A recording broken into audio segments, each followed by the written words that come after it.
Assalamualaikum warahmatullahi wabarakatuh. Bismillah, alhamdulillah, wassalatu wassalamu ala sayyidina rasulillah. La hawla wa la quwata illa billah, amma ba'du. Siswi SMPNU Darul Ma'arif, siswa-siswi SMU Darul Ma'arif yang dimuliakan Allah, semoga hari ini kita sehat-sehat selalu dan kita selalu dilindungi oleh Allah Subhanahu wa taala. Pada hari ini kita akan mempelajari tentang tarikh Islam. Tarikh Islam adalah sejarah tentang Islam. Kitab yang kita akan pakai adalah kitab Khulasaah Nurul Yakin Juz 1. Kitab ini meringkas beberapa sejarah daripada baginda Nabi Muhammad SAW. Kenapa sih santri atau siswa-siswi SMPNU Darul Ma'arif wajib mempelajari ini? Karena agar kita mengetahui bagaimana dulu Islam berkembang, bagaimana Rasulullah SAW berdakwah, siapa ayah Rasulullah, siapa ibunda Rasulullah SAW. Kenapa kita harus mengetahui? Karena beliau adalah Nabi kita, Rasul kita yang akan memberikan syafaat di yaumil akhir nanti. Semoga kita mendapat syafaat dari baginda Nabi Muhammad SAW. Ada pepatah, tak kenal maka tak sayang. Maka alangkah baiknya kita mengenal sejarah Rasulullah SAW. Dalam pembelajaran ini, di bab pertama, kitab Tarikhul Islam mempelajari tentang masa kehidupan Rasulullah SAW.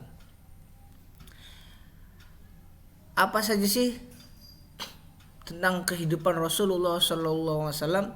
Tentunya kita harus mengetahui dulu daripada siapa sih baginda Nabi Muhammad SAW itu.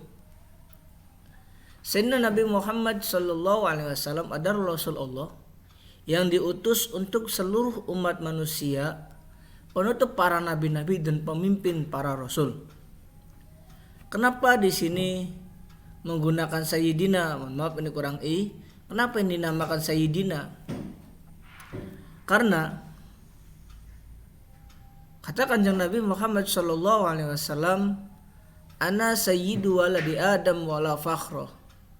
Saya adalah tuannya anak cucu Adam, namun saya tidak bahagia.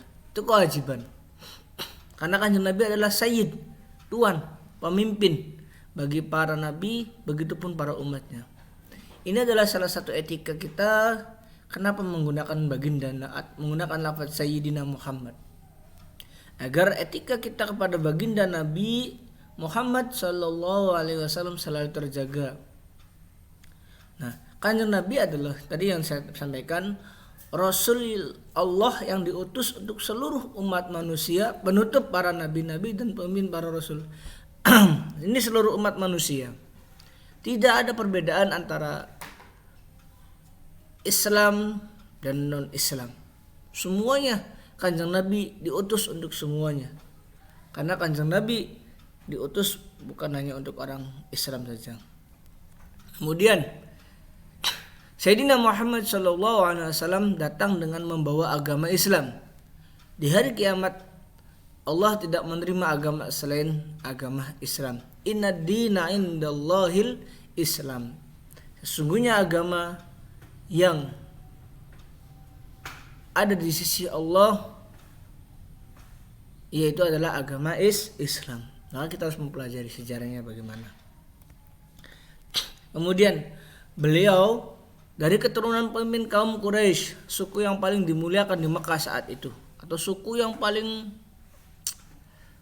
dihormati, ditakjumi dan sebagainya.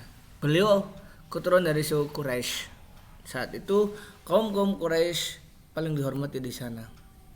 Kemudian Sayyidina Nabi Muhammad SAW nasabnya tersambung kepada Nabi Ismail bin Nabi Ibrahim alaihissalam. Banyak sanadnya. Muhammad bin Abdullah bin dan sebagainya.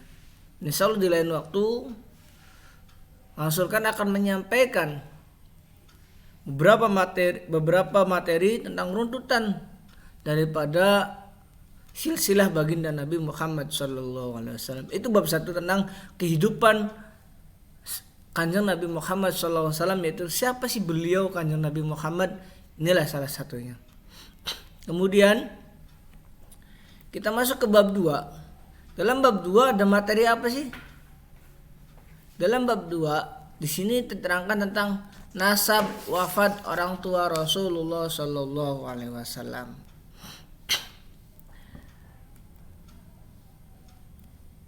Nah, ayah Rasulullah Sallallahu Alaihi Wasallam adalah Sayyidina Abdullah bin Abdul Muttalib bin Hashim bin Abdul Manaf bin Qusay bin Kilab.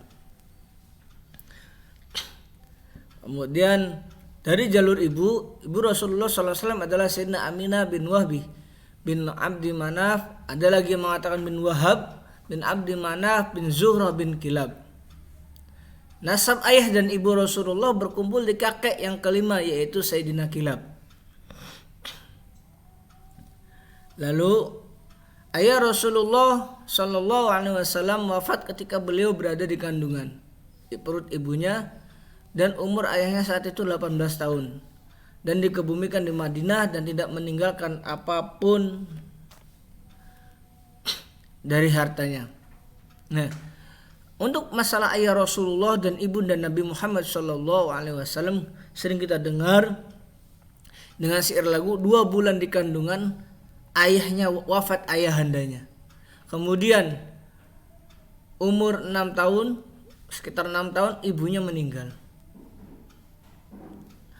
6 bulan. Kemudian ada yang mengatakan orang tua Rasulullah itu apakah masuk Islam atau tidak, atau orang tua Rasulullah itu masuk neraka atau masuk surga. Nah, ini sering pertanyakan. Orang tua Rasulullah Sallallahu Alaihi Wasallam jelas masuk surga. Kenapa? Gampangannya begini. Yang memberikan syafaat adalah Rasulullah Sallallahu Alaihi Wasallam. Yang memberi Rasulullah adalah putranya, anak dari Sayyidina Abdullah dan Sayyidah Aminah. Mudah saja bagi Rasulullah untuk mengangkat orang tuanya, memberikan syafaat. Kemudian mudah saja bagi Rasulullah ketika ingin mengislamkan, menghidupkan kembali orang tuanya dan bersyahadat, bersaksi bahwasanya Rasulullah Shallallahu Alaihi Wasallam adalah Rasul Allah. Nabi Muhammad Shallallahu Alaihi Wasallam adalah Rasulullah. Bagaimana dengan salah satu cerita ada orang yang menghadap ke baginda Nabi, "Ya Rasul, bagaimana dengan orang tuaku, ayahku, abuka finnar?" Kemudian hari kedua Rasulullah ditanyai kembali, "Bagaimana dengan orang tuaku atau ayahku, abuka finnar?" Hari ketiga bertanya kembali, "Bagaimana keadaan atau bagaimana nasib ayahku, abuka wa abi finnar?" Ada hadis yang pernah mengatakan abuka wa abi finnar. Nah, hadis abuka wa abi finnar itu wawunya bukan wawu atof, tapi wawu qasam, wawu sumpah bahwasanya demi ayahku, ayahmu di neraka. Nah, itu berarti ayah Rasulullah, kalau kita mengartikan abuka wa abi finnar, ayahmu dan ayahku di neraka, maka ini salah. Ini kurang tepat. Yang tepat adalah demi ayahku, ayahmu di neraka. Itulah. Maka hadis ini yang salah memahami, yang kurang tepat memahami, mengatakan bahwasanya orang tua Rasulullah Shallallahu Alaihi Wasallam berada di neraka. Cukup kita bertemu di 2 sesi ini dulu, bab 2. Nanti kita akan bertemu lagi dengan bab selanjutnya. Semoga adik-adik santri atau siswa-siswi SMP NU Darul Maarif selalu dalam keadaan sehat dan dilindungi Allah Subhanahu wa taala. Jaga kesehatan, tetap semangat. Allahul muwaffiq ila aqwamit thoriq. Wassalamualaikum warahmatullahi wabarakatuh.